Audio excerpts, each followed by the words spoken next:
Hey, what's up guys? Welcome to another video tutorial, or should I say a speed paint time-lapse of a painting I did recently. And the total time for this was 3 hours and 20 minutes from start to finish. And as you can see, I totally cheated there because I started off with something that was already done. You guys might recognize that from the one of my previous video tutorials. Yeah, so whatever. And before I go in and explain more about what I'm doing, I have two questions that I want to answer. And first one, hopefully everybody in the entire universe watches this video right now, because I'm so tired of to answer the same question all the time. And the question is, what are my tools? What do I use when I paint? And I don't know why it matters so much to people, but what I use is Photoshop. That's what I paint in, and that's what I've always used, and it's the best. And everybody who says otherwise is lying. I use a Wacom Cintiq also. No particular reason other than the fact that it's awesome to paint on this directly on the screen. I've owned all the other Wacom tablets, and I mean, quality-wise, it's all the same. I've never really noticed any difference, to be honest. Maybe I'm just so low level that I don't, but I don't know. If I were you, I'd just get the cheapest one. It'll do the trick. And other than that, I don't use any of the buttons on the tablet.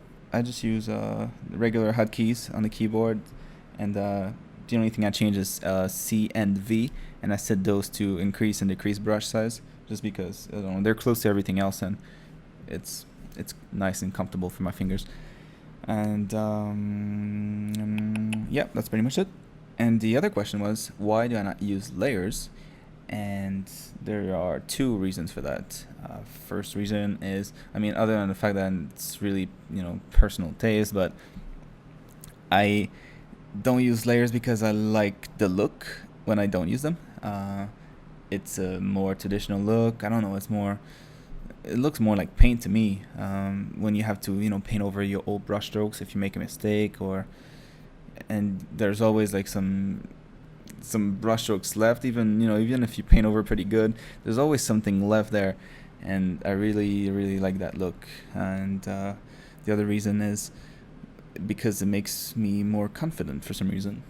Ever since I stopped using layers, I don't know, the time it takes me to do everything it went down big time. I was always under the impression that having layers is to save me time in the long run, but it really doesn't, at least not for me. I just end up with like 10,000 layers in my Photoshop file, and it starts crashing, and I don't know what's going on, and I hate life. And yeah, so ever since I switched to 0 layers or 1 layer, my life has been so much better. And obviously, at work I'll use layers if I need to iterate, but that's pretty obvious. But yeah, at home, when I don't have to rework anything, because most of the time I just do a painting and never touch it ever again, this is a lot faster. And yeah, that's pretty much it. So let's jump on this particular painting.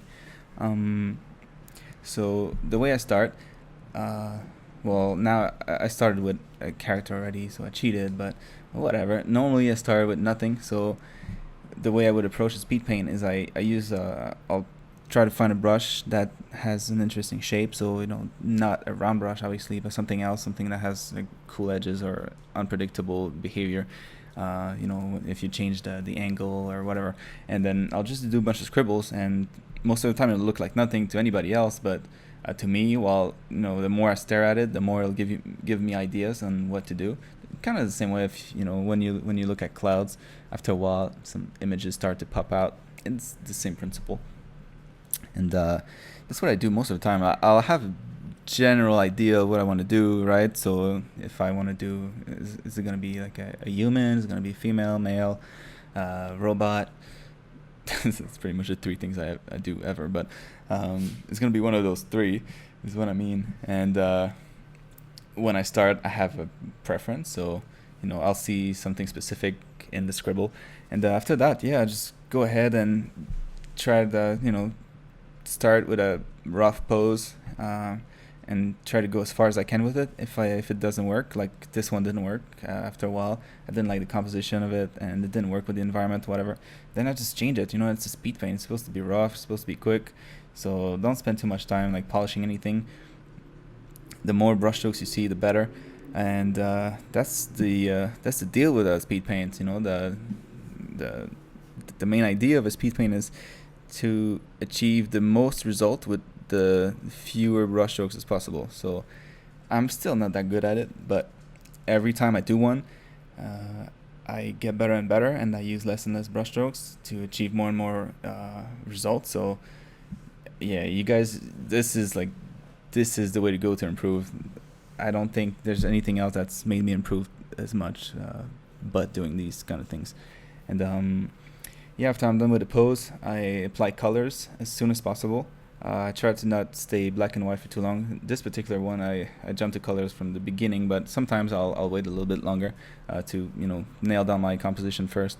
But color adds such a big element to compositions that I try to get it out of the way as soon as possible. And after that, when I have my basic shapes and my basic idea, I just go zoom in, and then I just fill the big shapes with more and more details. And this part is really easy for me for some reason. I come up with shapes really easily once the main idea is done.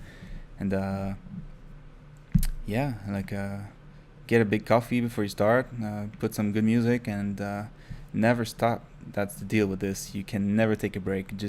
You go from start to finish in one run, and you'll see you get pretty cool results sometimes.